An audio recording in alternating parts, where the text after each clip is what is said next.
This is a question for all of you. Do you have a concrete or tentative solution to get those empty seats in the student senate filled up? Yeah, a coup. There's gonna be a coup.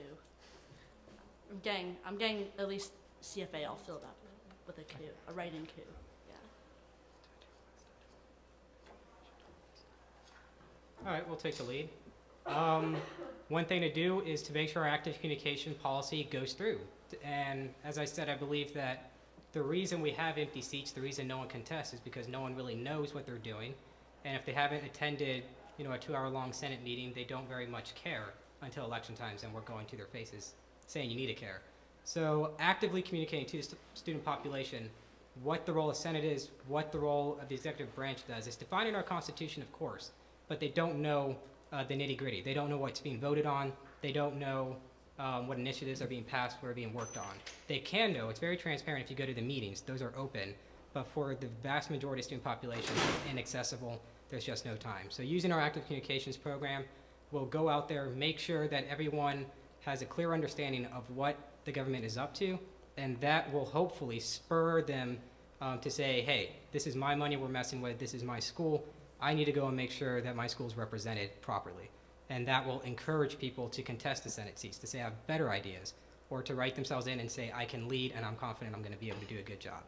So our concrete idea is active communications, and hopefully we'll have that in place so that these seats are not left empty for the coming year.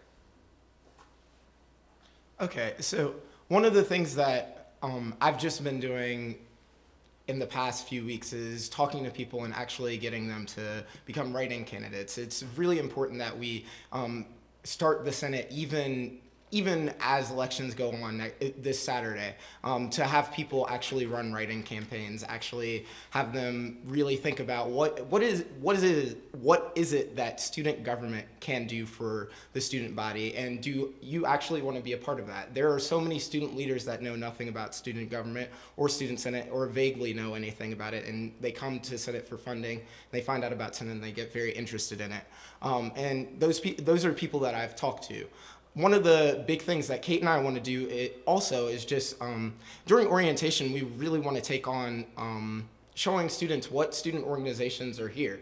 Actually, like having something that shows, hey, this is what Carnegie Mellon is like after orientation. This is the place that Carnegie Mellon becomes. And when we have that, we can have first years join the Student Senate. That's something that's really, really important. When I joined Senate, I was a member at large. I was on the member at large caucus, and there were, I think, about 8 other freshmen on it, all of which are now highly involved in Senate and campus. And I just think that looking at those types of ways of doing things and really communicating with students and making sure that they understand what Student Senate is and what student government can do for them would be the best way to get those seats filled. It seems that many of the initiatives across the board have to deal with student organizations. So what do you guys see as the role of the VPO?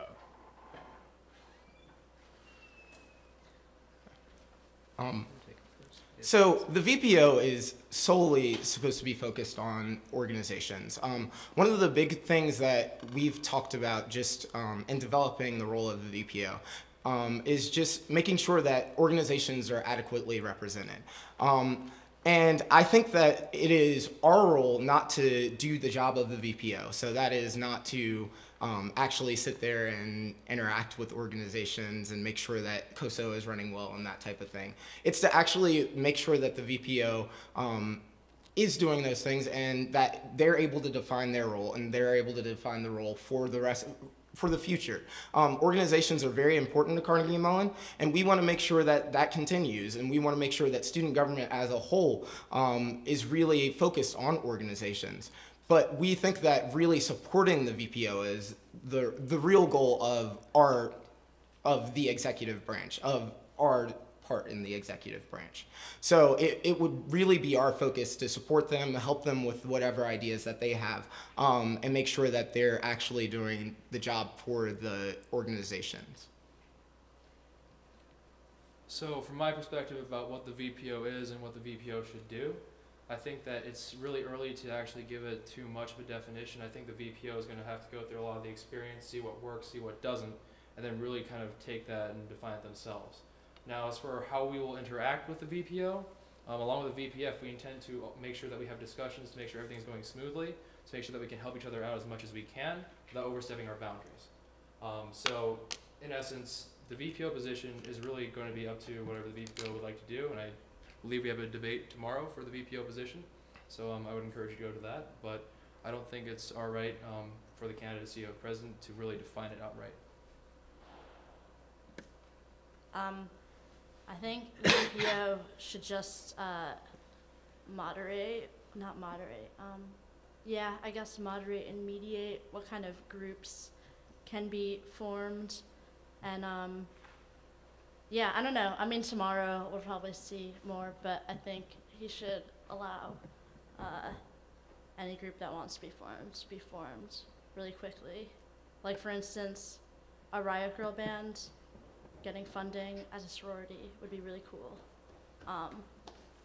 Yeah, I'm gonna propose that one to him and see how it goes.